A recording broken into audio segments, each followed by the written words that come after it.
بسم الله الرحمن الرحيم الحمد لله رب العالمين والصلاة والسلام على رسول الله وعلى آله وصحبه ومن والاه وبعد السلام عليكم ورحمة الله وبركاته. أم بالمو الله سبحانه وتعالى تنمو نكيلين كبو يعني كسلنا جدين باي كنوي محمد عليه الصلاة والسلام أم بافوني الإسلامية كفولي نوي كيسي أم بالله سبحانه وتعالى دليا كنا كيسي جيناني لهرا.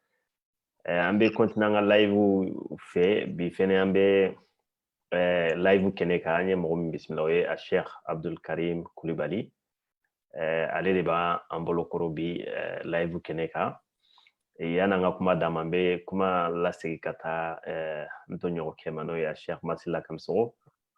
a ka présentation fitinin dɔw kɛ an ye Sheikh Abdul Karim kan n'o bɔra yan bɛ kuma da ale yɛrɛ ma sisan inshallah a bɛ a bisimila kɛnɛ kan o de la Sheikh ni tulo b'i na i bɛ se ka i bisimila. Bismillah ar-Rahman ar-Rahim. Alhamdulillahi Rabbil Alamin. والصلاة والسلام على المبعوث رحمة للعالمين وعلى آله وأصحابه أجمعين. بالمو أنك فوليبا أويه أمبا فوني إسلامي فويلي نوي السلام عليكم ورحمة الله وبركاته. Comme Cheikh Malé Sourna ya fo cogo min na mɔgɔ min bɛ an bolo bi o de ye an balimakɛ ani an baaraɲɔgɔn bawno ale fana a bɛ OACS kɔnɔ OACS ka membre don n'o ye a Cheikh Abdul Karim Kulibali. Abdul Karim Kulibali a bɛ bɔ Mali de Kulukɔrɔ a y'a ka awa kalanw kɛ Tuba donc a nana Faransi fana ani awa da'wa baaraw bɛ ɲɔgɔn na inshallah an y'o de sɔrɔ bi a bɛna kuma an fɛ bena kuma mun ko o de junububaw ye junubu munun ye junububaw ye inshallah abena kuma o ka an bɛ Allah subhanahu wa ta'ala deli ala ka nɔgɔya kɛ ani Abdul Karim ye pour que aka ni mawdu mi importance bala ala ka ane nɔgɔya aka kumaw awa je inshallah ala ka mawdu ala ka nɔgɔya ma an ka foli bɛ aw bɛɛ lajɛlen ɲɛ minnu bɛ Facebook kan an bɛ aw bɛɛ lajɛlen fo. Donc, on va comment dire, Cheikh Abdul Karim, salam alaikum. Wa alaikum salam wa rahmatullahi wa barakatuh. Bismillah. أعوذ بالله من الشيطان الرجيم. بسم الله الرحمن الرحيم. الحمد لله رب العالمين. له الحمد في الأولى والآخرة وله الحكم وإليه ترجعون. والصلاة والسلام الأتمان على الأكملان على أشرف الأنبياء والمرسلين سيدنا محمد صلى الله عليه وسلم وعلى آله وصحبه أجمعين. أيها الأحبة إخوة الإيمان والأخوات الكريمات أصحاب الفضيلة أصحاب السعادة السلام عليكم ورحمة الله وبركاته.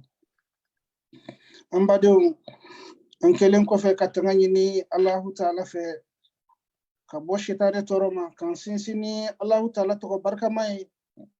Allahu Ta'ala mi je hina labolin tigi hina mi na yuda ko da makin dan fen bela jelina amma dan fen bo dan fena amma panka mana bo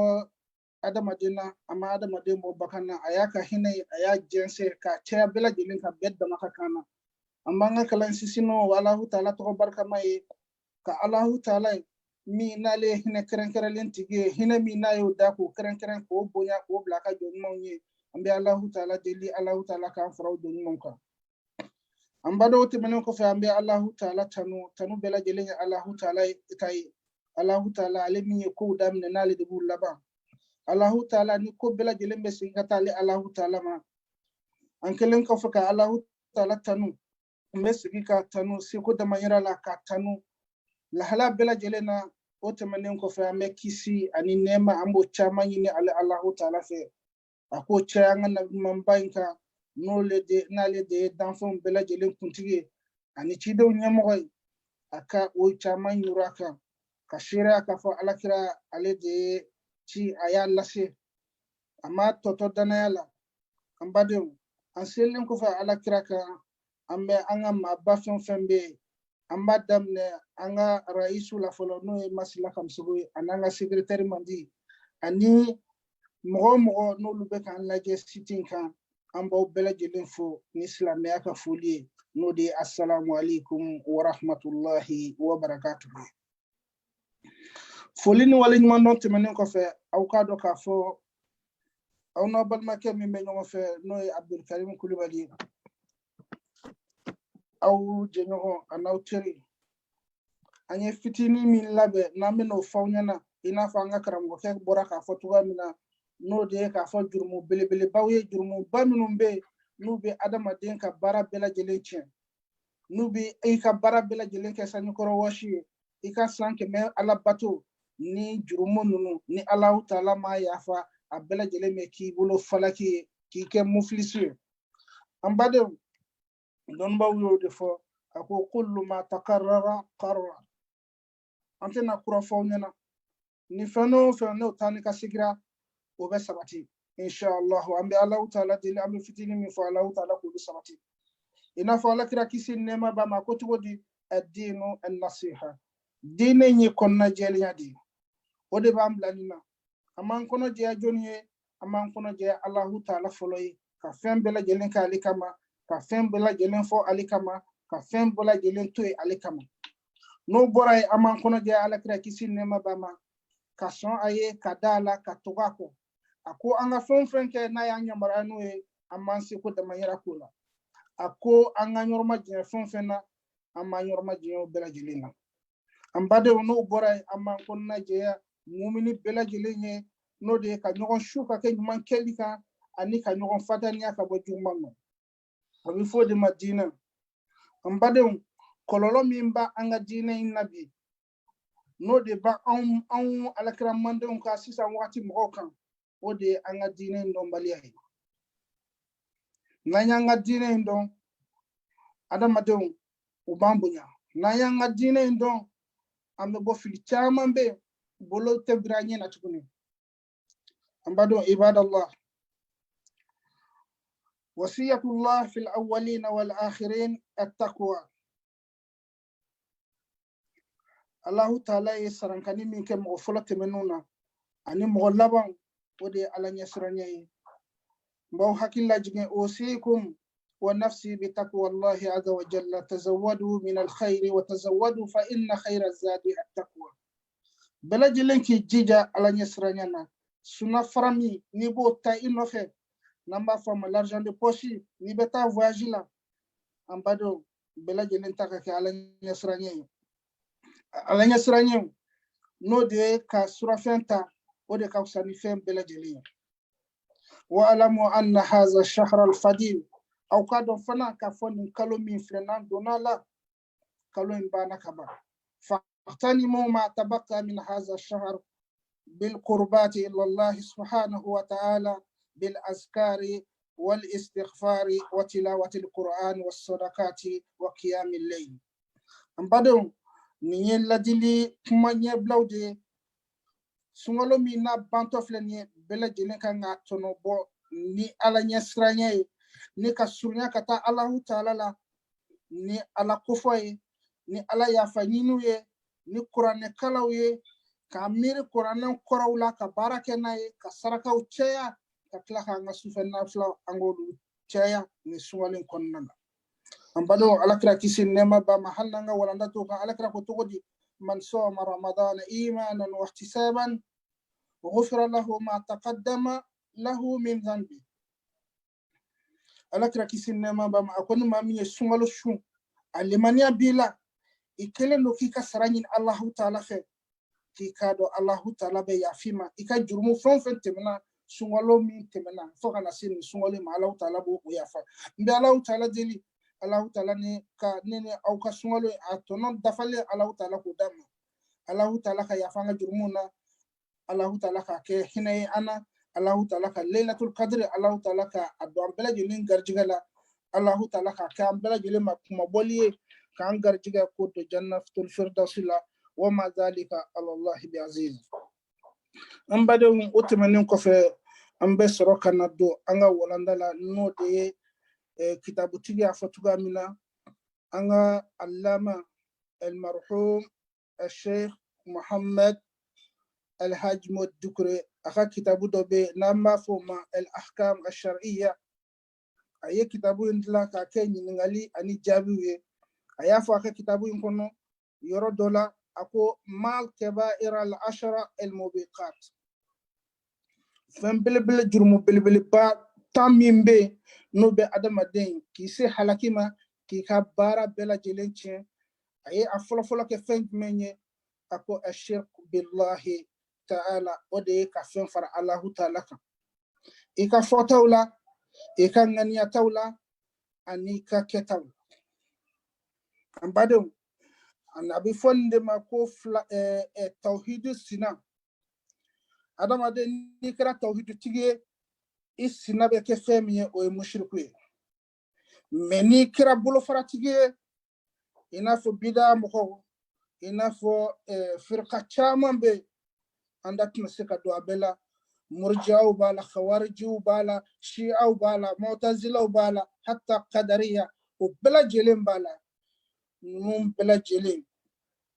tawhidu u ka aqida ani ahlu sunna u bɛ ɲɔgɔn jɛ yɔrɔ minnu na o de ye ahlu sunna o de ye mɔgɔ minnu tilennen don mɔgɔ minnu bɛ milieu la mɔgɔ minnu n'u ka diinɛ ta ni seere ye mɔgɔ minnu tɛ dan tɛmɛ diinɛ na mɔgɔ minnu tɛ diinɛ kɛ ni salabatɔya ye an badenw olu ye filankafoya k'a kɛ fɛn bɛɛ lajɛlen juguman si tɛ min ka jugu ka tɛmɛ filankafoya kan wa ciden fɛn fɛn n'a ma ci ka na Alahu ta'ala kelebantiya dɔrɔn na ka mɔgɔw gɛn ka bɔ fɛn min ma o de ye filankafoya ye an badenw an bɛ an jija Alahu ta'ala k'an yɔrɔ majanya filankafoya la an ka fɔtaw la a n'an ka ŋaniyataw la a n'an ka kɛtaw la parce que ni filankafoya donna adamaden i ka baara fɛn o fɛn na a fitinin a n'a kumaba a b'i ka baara bɛɛ lajɛlen k'i bolo buguri ye a b'i ka baara bɛɛ lajɛlen k'i bolo falaki ye a b'i ka san 100 baara a b'a bɛɛ lajɛlen k'i bolo sanjikɔrɔ wɔsi ye an bɛ Alahu ta'ala deli Alahu ta'ala ka an kɔlɔsi k'an kisi k'an tanga ka bɔ filankafoya ma an badenw a filanan ye mun ye a ye mun fɔ a ko adamaden n'i y'i yɔrɔ majanya filankafoya la donc i bɛ kɛ tawhidu tigi ye i ye Alahu ta'ala dɔn k'a kɛ kelen ye a ka fɛn bɛɛ lajɛlen na kumakan dɔrɔn tɛ a sabatilen b'i dusukun na i kɛ kɛwalew fana tilara ka a nɔbɔ k'a fɔ i ye tawhidu tigi ye i bɛ yɔrɔ majanya mushrikuya la n'o bɔra yen nɔ fɛn min bɛ yen nɔ n'i kan k'i yɔrɔ majanya o la Alahu ta'ala batolen kɔfɛ o de ye uququl walidayn a ko i k'i yɔrɔ majanya bangebaa sɔsɔ la n'an b'a fɔ o ma dangadenya an badenw ni ma hakili jigin alakira ka hadisa caman na alakira ye hadisa caman fɔ sahabaw y'a ɲininka yala i kan ka ɲumanya kɛ maa jumɛn ye i ka ɲumanya ni maa jumɛn ka kan ka tɛmɛ adamaden bɛɛ lajɛlen kan alakira y'u jaabi siɲɛ 3 a ko i ba fɔ ka taa se a siɲɛ 4 a ko i fa riwaya dɔw la a ko adna fa adna an badenw o tɛmɛnen kɔfɛ a bɛ tila ka hakili jigin fɛn jumɛn na k'a fɔ bangebaa sɔsɔ fɛn min don a cɛ ka jugu Alahu ta'ala ko hadisi kurusi kɔnɔ k'ale ka dimi gulonnen don bangebaa 2 ka dimi na o b'a yira k'a fɔ ni ala sɔsɔ tɛ ni bangebaaw m'i bila ala sɔsɔ la n'u y'i bila fɛn o fɛn na olu de ta bɛ ye wajibi ye fɔlɔ ka tɛmɛ e yɛrɛ ta kan o tɛmɛnen kɔfɛ tuguni alakira a ka hadisa dɔ bɛ yen a b'a hakili jugu la don min na a bɛna kutuba kɛ a bɛ ka yɛlɛ escalier fɛ a ye amina 3 fɔ a ka amina 3 in sahabaw u jɔrɔla o hamina o ko alakira an tulo tɛ fɛn wɛrɛ la i bɛ ka fɔ amina amina fo i ka kuma in i ka walawala an ye an b'a faamuya i ka amina i bɛ ka fɔ kun min na a ko Jibrila de nana ma a ye duwawu kɛ ka tila ka dangani kɛ fɛn 3 la a ye sunkalo fɔ hali n'an ka walanda t'o kan an bɛ sunkalo kɔnɔna na sunkalo ka don ka bɔ mɔgɔ si tɛ i ma se ka sun i ma ɲumanya kɛ i ma sarakati bɔ fɛn min b'a to Alahu ta'ala bɛ se ka yafa i ma sunkalo ma o ye kunangoya taamasiyɛn ko Alahu ta'ala k'o tigilamɔgɔ n'u tereke jahanama kɔnɔ Alahu ta'ala k'o halaki alakira ko amin Jibrila dun o ye Alahu ta'ala ka danaya bɛ mɛlɛkɛ min kan mɛlɛkɛ tɔw cɛla a n'a ka cidenw ni ɲɔgɔn cɛ alakira fana Alahu ta'ala ka danaya b'a kan a ka duwawu a n'a ka danga a bɛɛ lajɛlen minɛnen don Alahu Taala yɔrɔ. Alakira ko amin. Jibrila ka dangan a tɛ bin. O tɛmɛnen kɔfɛ a ko cogo di tuguni ko ni ale alakira tɔgɔ fɔra maa min kɔrɔ n'i ma seli ale kan ko Ala k'i nun tereke jahanama kɔnɔ Ala k'i halaki. Alakira ko amin. A sabanan n'o y'an ka walanda ye a ko ni maa min i kɔrɔbayara k'i kini ni bolo bɔdɔ i kini ni numan bɔdɔ ɲɔgɔn na n'an b'a fɔ o ma baalikuya ka i bangebaa fila dɔ la kelen to u kɔrɔbayara i ɲɛna e ma se ka ɲuman kɛ olu ye olu ka sa u nisɔndiyalen i kɔrɔ an badenw ko Alahu Taala k'o tigilamɔgɔ Alahu Taala k'o nun tereke jahanama kɔnɔ Alahu Taala k'o tigilamɔgɔ halaki Alakira ko amin. An badenw n'an ye ni hadisa in lajɛ hadisa min nana bangebaa bonya ani bangebaa sɔsɔli ni dangadenya ka hadisaw ka ca donc silamɛ i k'a dɔn k'a fɔ dangaden ani bangebaa sɔsɔla o place tɛ jahanama kɔnɔ o b'a yira na k'a fɔ Alahu Taala batolen kɔfɛ bangebaa bonya ani ka hinɛ bangebaa la o tugulen de don la donc an bɛ Alahu Taala deli Alahu Taala k'an kisi bangebaa sɔsɔ ma Alahu Taala k'an kɛ duwawu arjine kɔnɔ quoi ngo o place tɛ arjine kɔnɔ quoi ayi dangaden place foyi tɛ aljinɛ kɔnɔ parce que Alakira ko aljinɛ bɛ bangebaa musomanw sen de kɔrɔ donc Alakira ka tila ka a fɔ tuguni ni bangebaa dɔ la k'i kɔrɔbayara k'i bangebaa fila dɔ la kelen to e ma se ka ɲuman kɛ olu ka nisɔndiya ka sa k'a sɔrɔ u nisɔndiyalen b'i kɔrɔ ko Alahu Taala k'i nun tereke jahanama kɔnɔ ragma an fihi donc o Alakira dun ka duwawu a tɛ bin donc nin bɛɛ lajɛlen b'a yira na k'a fɔ a bangebaa sɔsɔli a sara tɛ foyi ye ni Ala ma yafa mɔgɔ min ma fɔ jahanama an bɛ Alahu Taala deli Alahu Taala k'an kisi o ma parce que bangebaa sɔsɔla o place tɛ aljinɛ kɔnɔ o ye jurumuba filanan ye min bɛ adamaden ka san caman jurumu i ka san caman alabato k'a bɛɛ lajɛlen don bɔgɔ la bangebaa sɔsɔ b'a la Alahu Taala ka filanin gafoya kɔfɛ bangebaa sɔsɔ bɛ da o kan an badenw o tɛmɛnen kɔfɛ ani an lamɛnbaa bɛɛ lajɛlen a ko jurumuba min bɛ fana ni a bɛ adamaden halaki k'i don jahanama kɔnɔ o de ye katlun nafs ka mumini dɔ bɛ yen ka bɔnɛ a nin na adamaden min a ma foyi kɛ il est innocent ka baga ma ka faga jurumutɔ tɛ sariya ma bola kan ka faga a nin na ni sariya ka fagali tɛ mɔgɔ o mɔgɔ y'o kɛ ni Alahu Taala ma yafi ma i sara o ye jahanama dɔrɔn ye n bɛ Alahu Taala deli Alahu Taala k'an kisi mɔgɔ ni bɔ ma amin parce que Alakira ko kisi ni nɛɛma b'a ni maa min ye mumini kelen faga a b'i n'a fɔ i ye mumini diɲɛ bɛɛ lajɛlen faga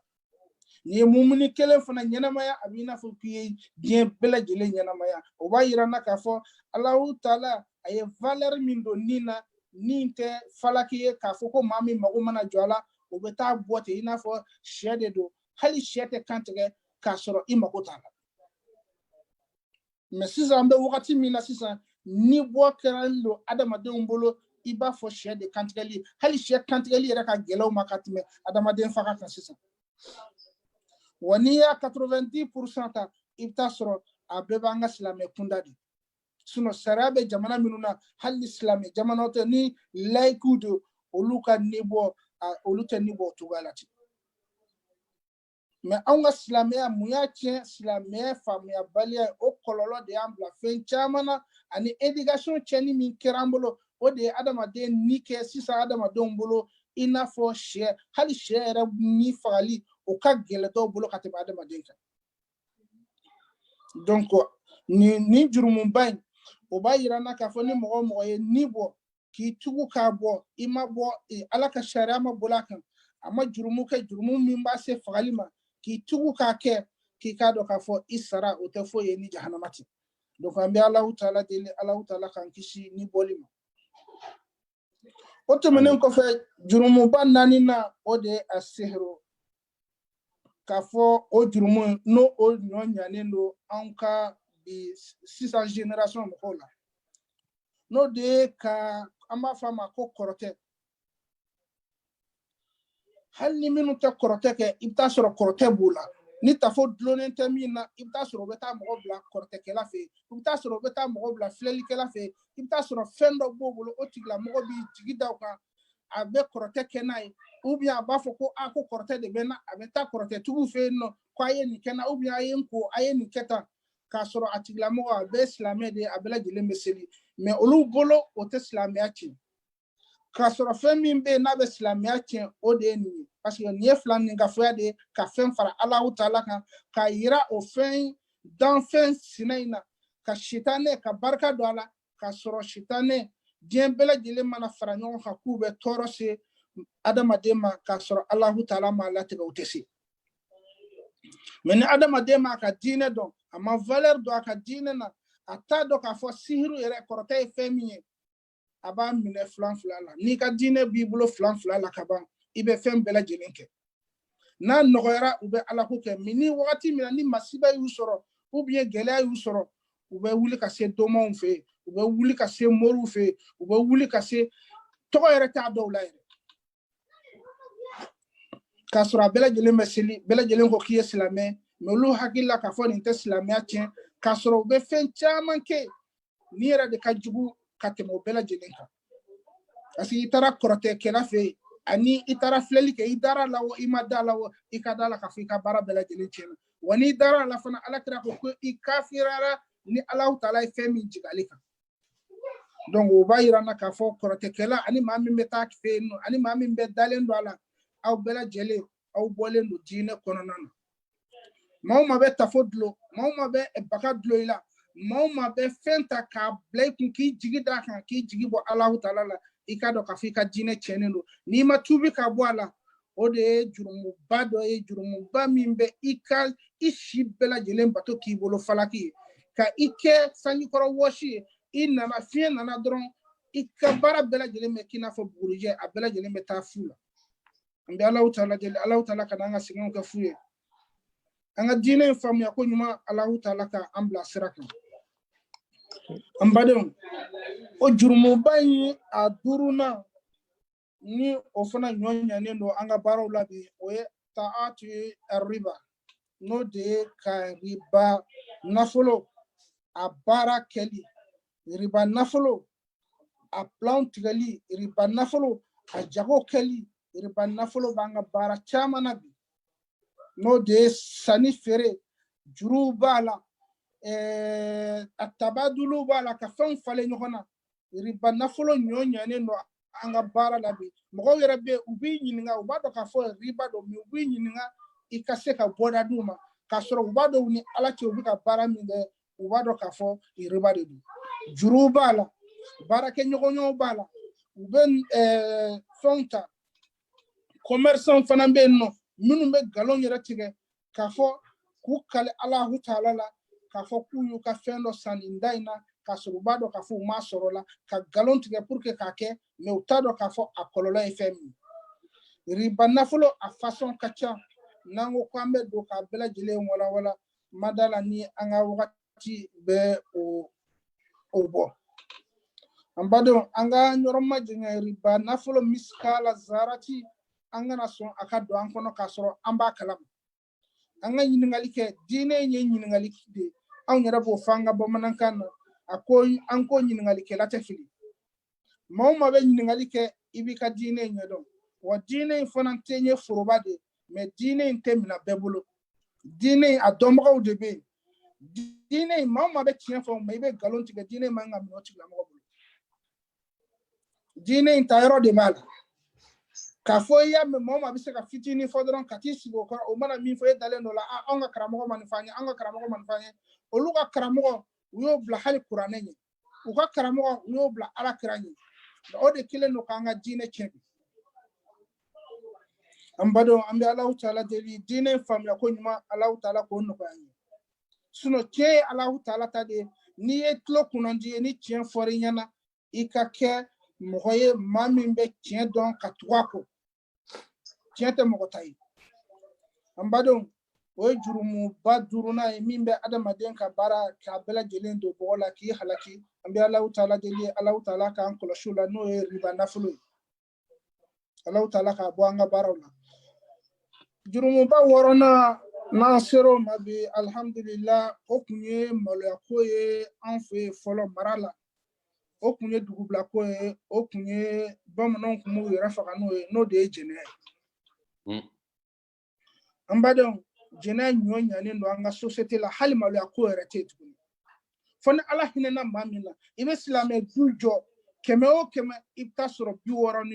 i bɛ taa sɔrɔ jɛnɛden de b'a kɔnɔ bi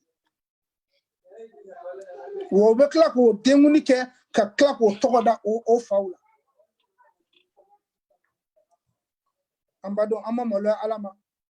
an ma maloya an ka éducation ma an ma maloya an danbew ma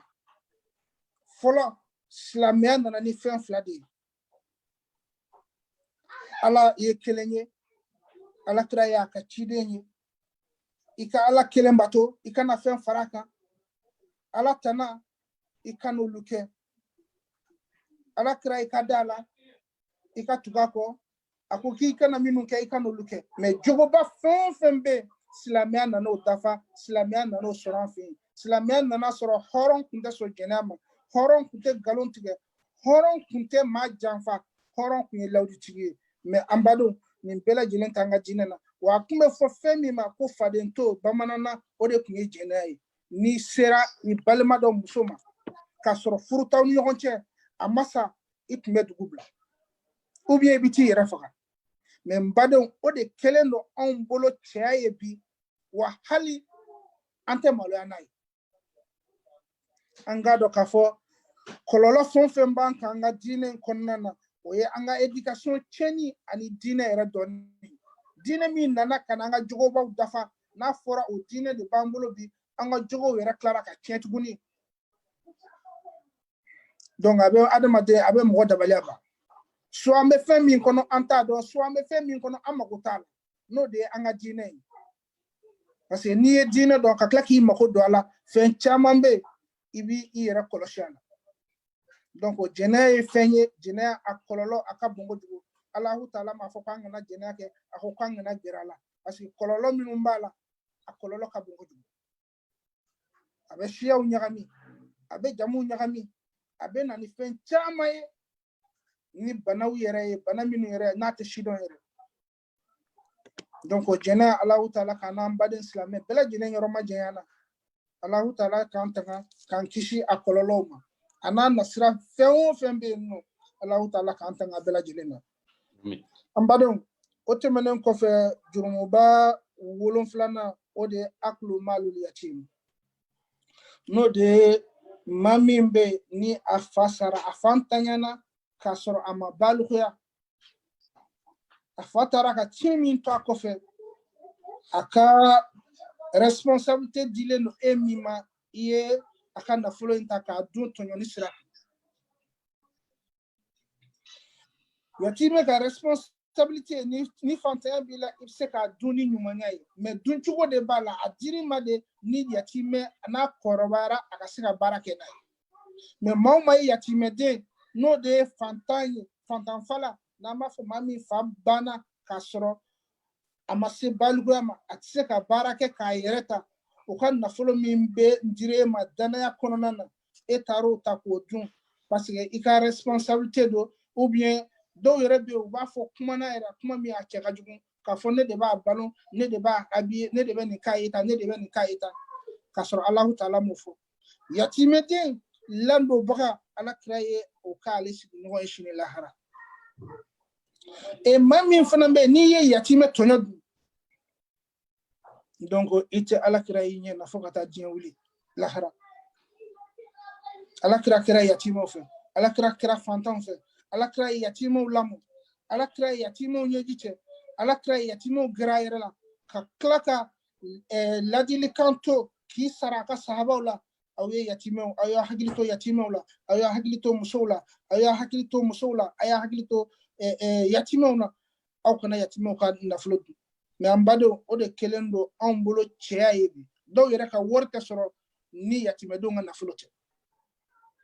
u kɔrɔkɛw min dɔgɔnin o dɔ sara u ka nafolo min bɛ yatimɛdenw ka tiɲɛ don ale de b'a ta ka baara kɛ n'a ye wa a bɛ tila k'a bɛɛ dun ka ban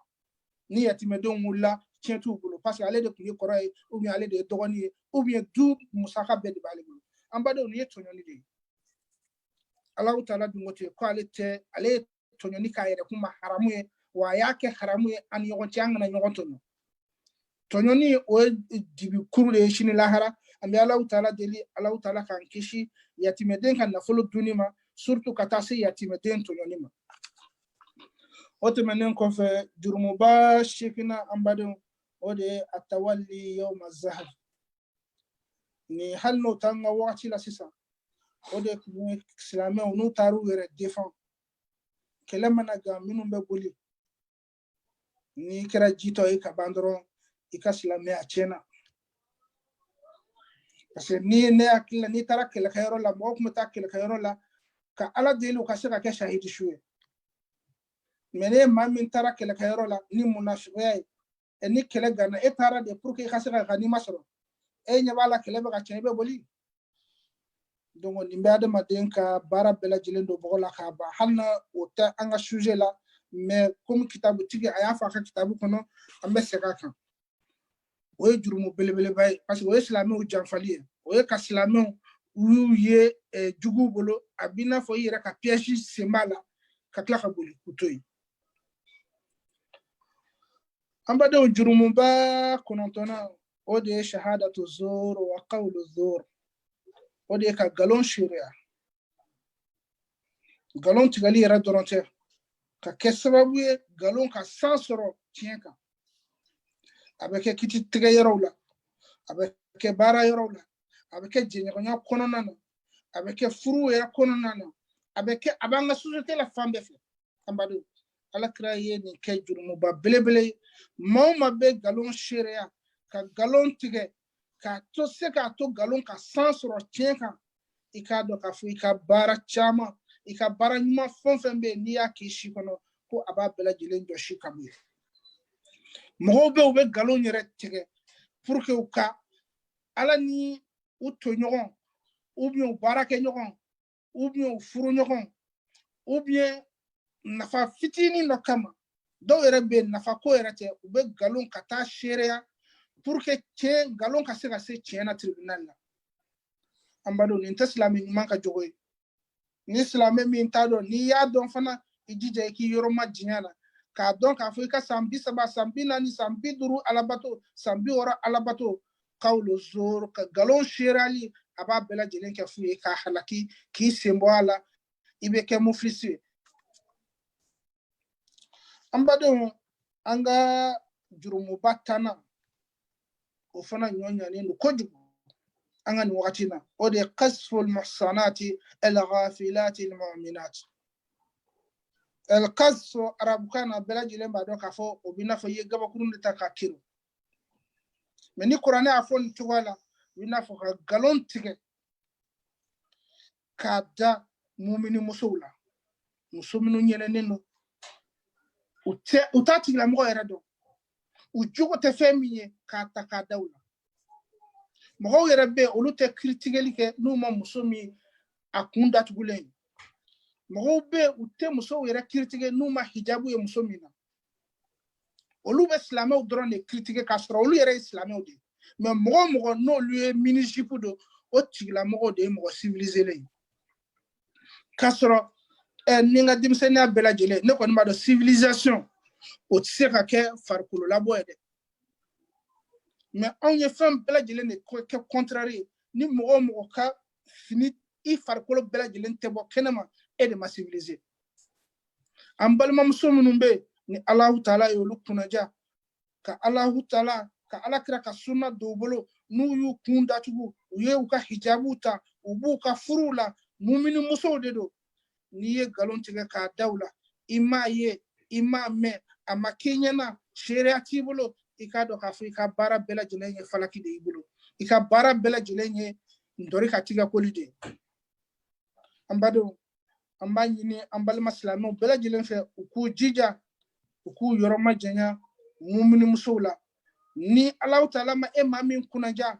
ubi Allah Ta'ala ma latiga ika tafalo do kire Allah Ta'ala ka siki deme ika sika hijabuta mais ni maminu hijabuta ikana to eka eda tuguni ka yele ebika olu de korofo uya donta uya bota ubeta k'a sɔrɔ u ma foyi k'a la u t'a kalama yɛrɛ u n'u tɛ ɲɔgɔn ɲɛ sira la yɛrɛ k'a sɔrɔ i bɛ taa sɔrɔ hijabutigi in fana o ka silamɛya ka bon n'a ta ye a ka ala ko ka bon n'a ta ye a b'a ka furu la i bɛ taa sɔrɔ jɛnɛkɛla yɛrɛ tɛ mais u bɛ nkalon sugu bɛɛ lajɛlen da la pour que ka se ka silamɛya image tiɲɛ pour que ka se ka silamɛw tɔgɔ tiɲɛ parce que ale ma se ka kɛli min kɛ n t'a dɔn o tɔɔrɔ de don wa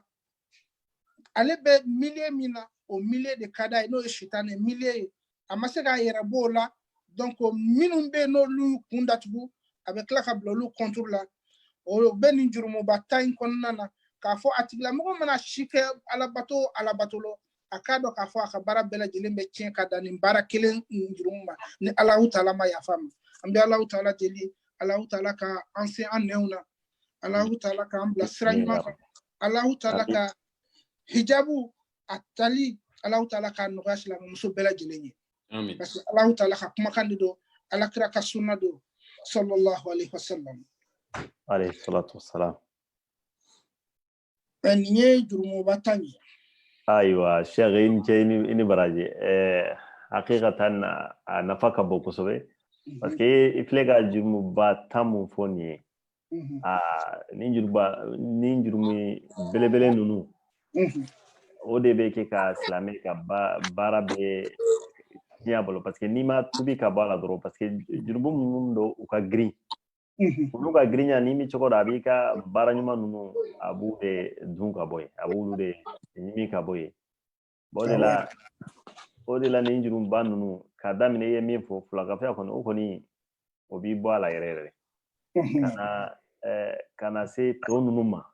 kana se bangeba sɔsɔli ninnu ma hali n'olu ti bɔ silamɛya la mais ni ala ma yafa i ma n'a ma effacer ka bɔ yen a bɛ se ka kɛ danger y'i bolo dɛ diɲɛ yɛrɛ kɔnɔ yɛrɛ a dɔw yɛrɛ tɛ k'a fɔ ko t'i kɔnɔ ko laharaw a dɔw kɔlɔlɔ bi sɔrɔ diɲɛ yɛrɛ de kɔnɔ ye o bɛ barika yɛrɛ ba adamaden na yɛrɛ dangadenya bɛ barika ba adamaden na fɛn bɛɛ la si a bɛ barika bɔ i ka ko bɛɛ la bon sisan n bɛ fɛ ka ɲininkali mun tɛngu i la o de ye ni jurumu ninnu mɔgɔ bɛ se ka ninnu inviter cogo di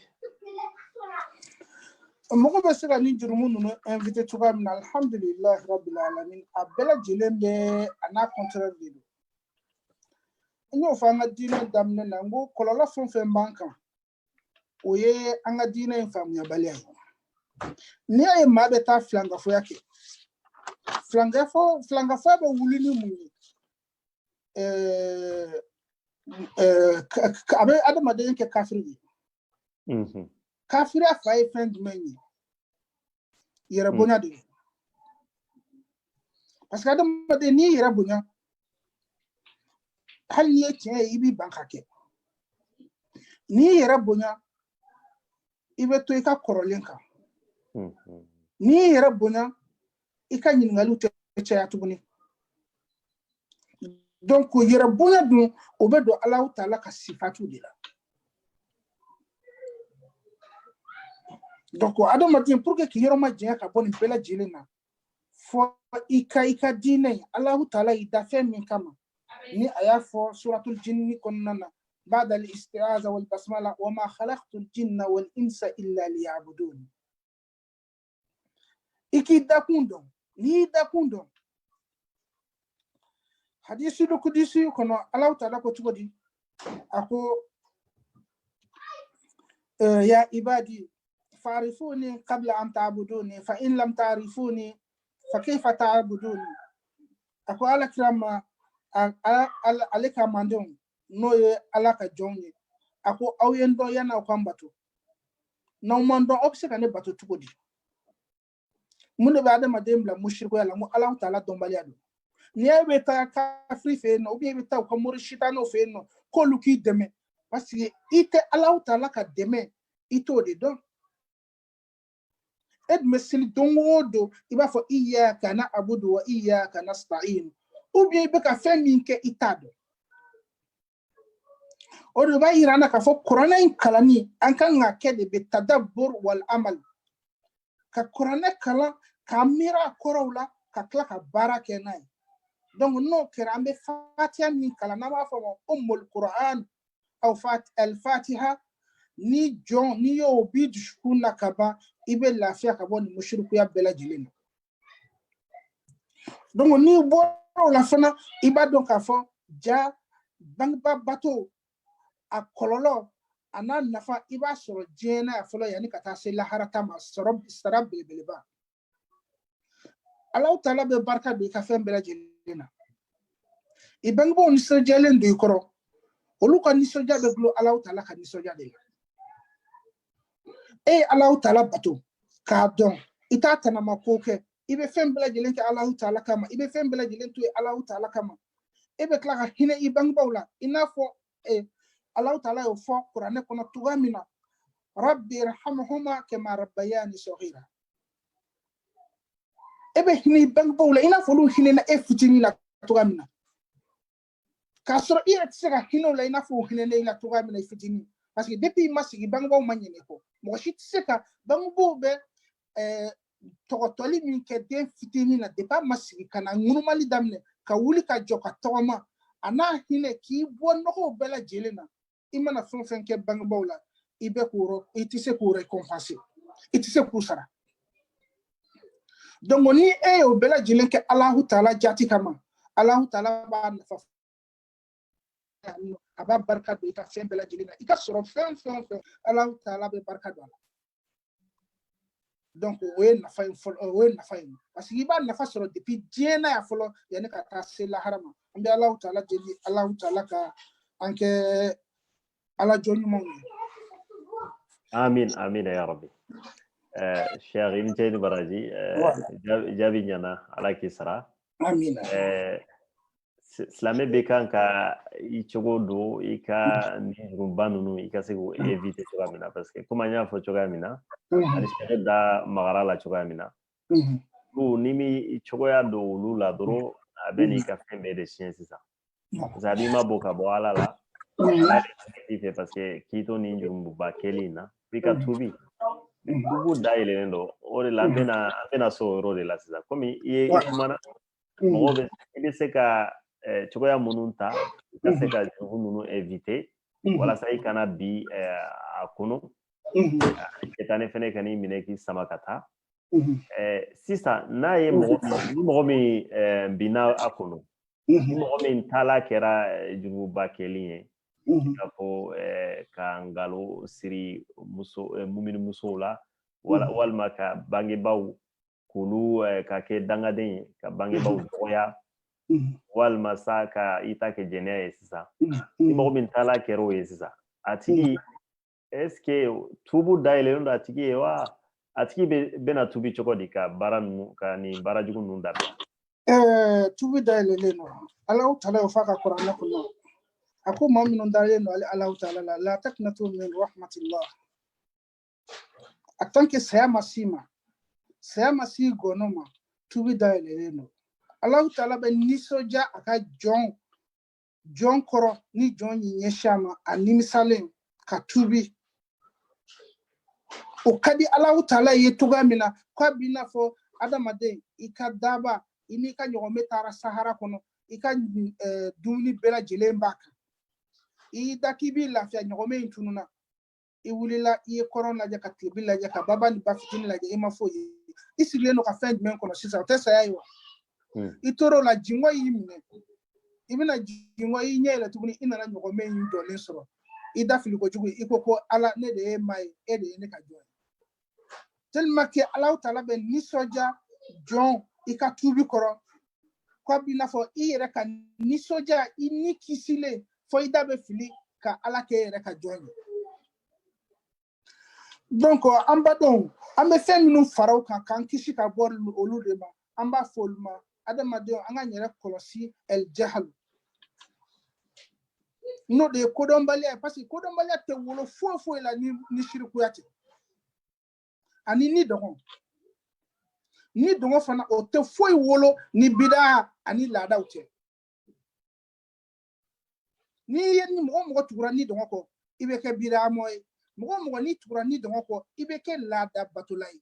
k'a fɔ silamɛya de ko ta ayi nin y'anw ka laada de ye parce que e ni dɔngɔ don parce que a ka di e de da la mogo tugura ni don ko ebe ke bida tigi dina kono nan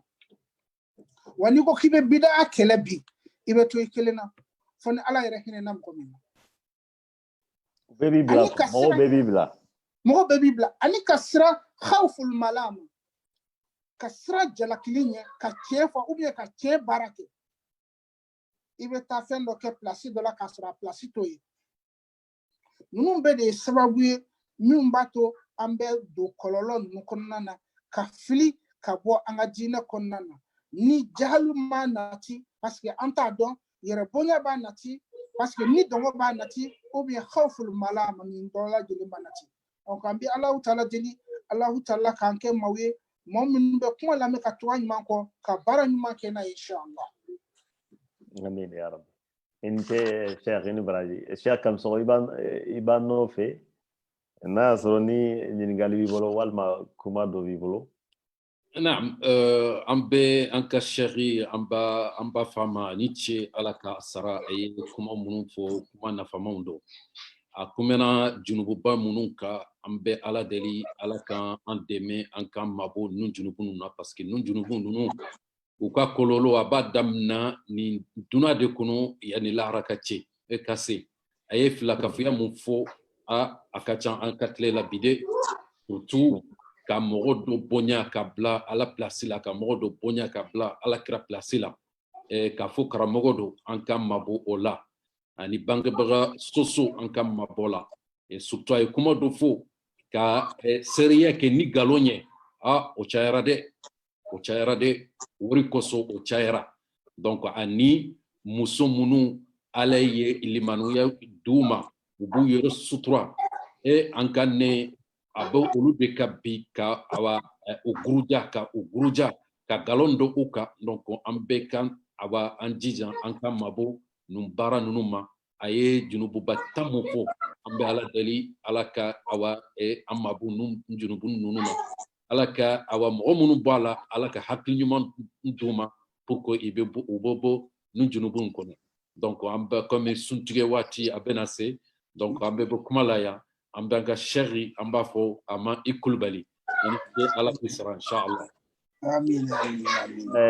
cheikh abi fo ko sobe iga kumala komi wati corona suntige wati beka bebe kana avec surunya ça nigal fitini ndoro est-ce que tubi fana chertu dalawa mo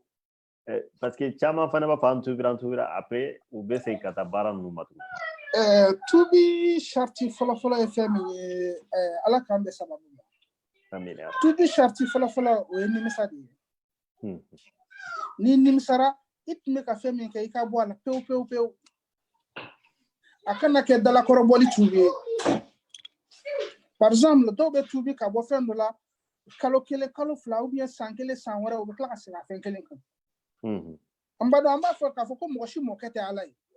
nimisa folo kana idushukuna o ka sabati ni nimisa in sabatira ika gen bara ikmega bara jugu fonfenke ika bo ala peu ina fo be sagabo be golo konna na to gamina ika bo ala ika nimisa ika sigi kata Allah taala makaya fanyina fe min kada no ya batoli ko luke meni adamade hakedo o tubi o te dafa kasroima o ka hake o sekuma ni adama de min ka hake bima ni no tonyo ni sirado ta ka fen sakama ni ati la mo ka fen min minala ou bien ya tonyo ou bien ye fen kala fen min be atoro fo ka ta se tonyo ni ma ta ka hake sakama o kofe ika sigi ka ya fanyini Allah taala fe ika bo ika bara jugula peu ika na sakama tuguni ika ya fanyini Allah taala fe insha Allah taala be jurmu bela jele yafa liman yasha inshallah ambe Allah taala kan ke tlo kuno ndiwe ka tubi no ga ambela jele inshallah amin ya rabbi ambi fo ko so cher kumanya na ko sobe inshallah anafaka bo ambe Allah subhanahu wa ta'ala dele ala